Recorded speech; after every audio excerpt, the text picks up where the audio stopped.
बिस्मिल्लाहिर्रहमानिर्रहीम अस्सलाम वालेकुम। मैं फैसल यासीन ते तुसां देख रहे जे तुहाडा अपना चैनल विलेज फूड 786। अज असां बनावांगे अल्हम्दुलिल्लाह तिली फ्राई करांगे, मज़ेदार जी करारी जी। तो चलो तुहानूं दसदे हैं आसान जे तरीके नाल तिली किस तरह फ्राई हुंदी ते इहनूं बनाउण वास्ते किहड़ियां शैवां दी लोड़ पेगी। ते बनावांगे भी असां उस अंदाज नाल जिस अंदाज नाल ईद उल ज़ुहा दे मौके ते बनाई जांदी है। तो चलो तिली नूं फ्राई करना शुरू करते हैं।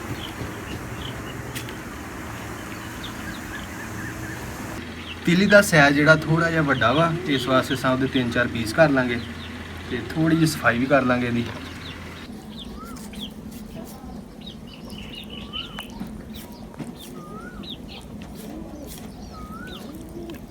इस तरीके नाल जिहड़ा है ना इहदे उत्ते जिहड़ी फालतू चर्बी वो लैदा कर लांगे। अल्हम्दुलिल्लाह सफाई असां तिली दी कर लीए। हुण असां 3 तो 4 पीस इहदे कर लांगे। बिस्मिल्लाह।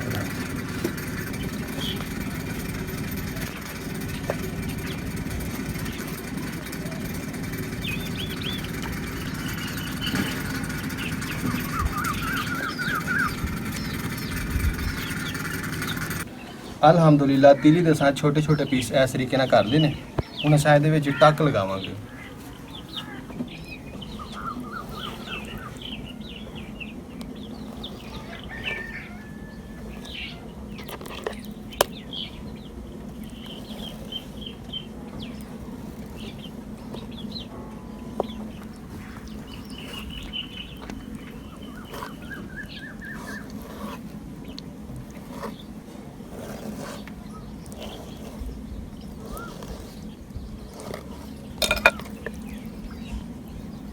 तो अल्हम्दुलिल्लाह तिली नूं असां टक ला लेने। तो हुण असां इहदे ते नमक ते काली मिर्च लावांगे, तकरीबन ज़रूरत के मुताबिक काली मिर्च,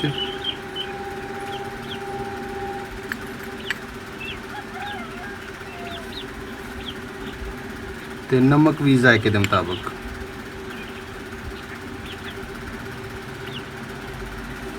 काली मिर्च तो नमक ना अच्छी तरह जरा है तिली में कोट कर देंगे।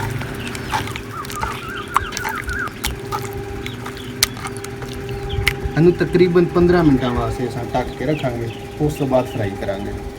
बिस्मिल्लाह। प्याज इन्हां दी इस तरीके नाल कटिंग कर ली है। आलू इन्हां दे भी 3-4 चिप्स कर लिए सन। टमाटर,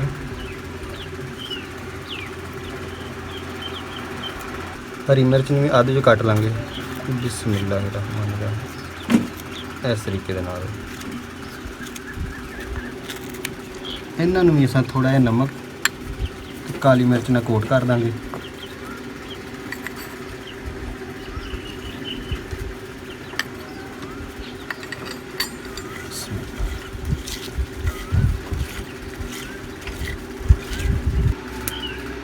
अग बल गई है ते तवे नूं चाड़ लांगे चुल्हे ते। बिस्मिल्लाहिर्रहमानिर्रहीम। तवे ते ऐड करांगे कुकिंग ऑयल। बिस्मिल्लाहिर्रहमानिर्रहीम।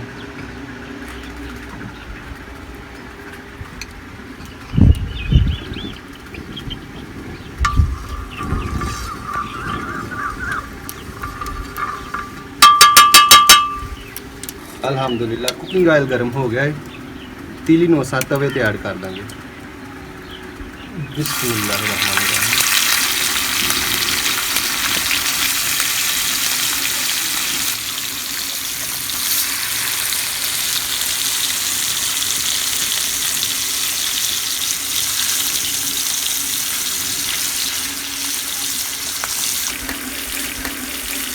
मट्ठी मट्ठी आग तो जोड़ा है ना तिली नूं फ्राई करांगे आस्ता आस्ता।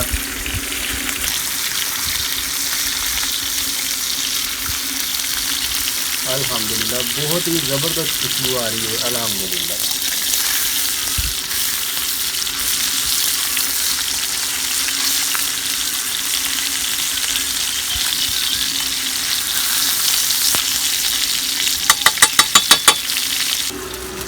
एक गल का लाजमी ख्याल रखना कि तिली जी है फ्राई होने से थोड़ा जहा ज़्यादा टाइम लेंदी है। इस वास्ते दोस्तों जिन्नी हल्की आग से हो सकता है फ्राई करियो। तो अल्हम्दुलिल्लाह साड़ी तिली तकरीबन 60% फ्राई हो गई है।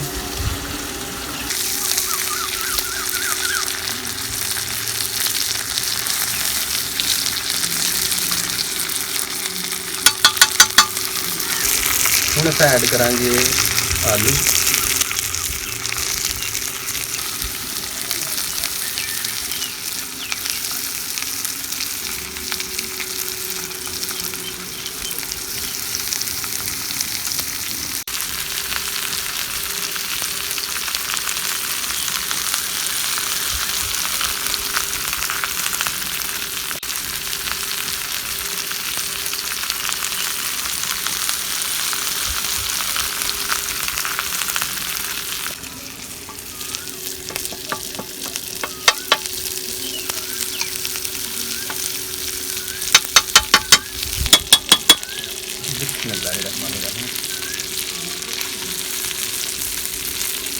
दोस्तों अगर तुहानू साडी अज की रेसिपी पसंद आए, मैनूं उम्मीद है कि तुहानू बड़ी पसंद आई होगी, तो लाइक तो शेयर करना हरगिज़ ना भुल्लिओ।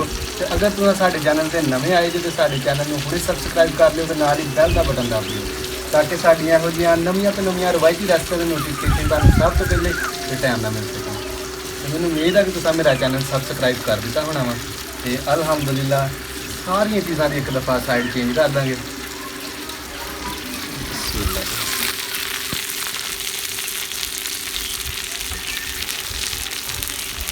अल्हम्दुलिल्लाह बहुत ही ज़बरदस्त खुशबू आ रही है। तुम भी अपने घर इस रेसिपी में दोस्तों ज़रूर ट्राई करियो, तो अगर ट्राई करो तो मैंने उस रेसिपी की तस्वीर ज़रूर सेंड करियो, तो कमेंट करके दस्सिओ कि साडी अज की रेसिपी तुहानू किहो जी लगी है।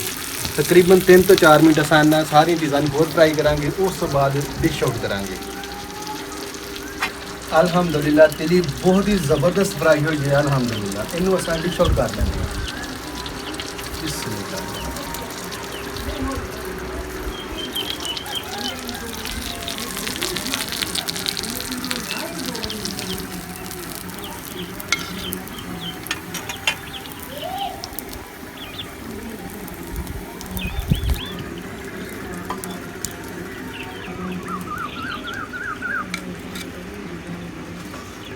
अल्हम्दुलिल्लाह थोड़ी जी गार्निश कर लेंगे।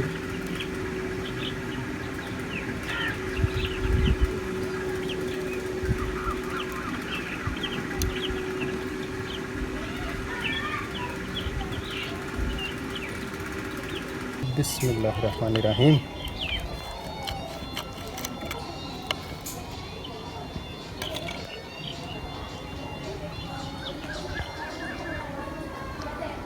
अल्हम्दुलिल्लाह अल्हम्दुलिल्लाह बहुत ही ज़बरदस्त जी है तिली फ्राई हुई है।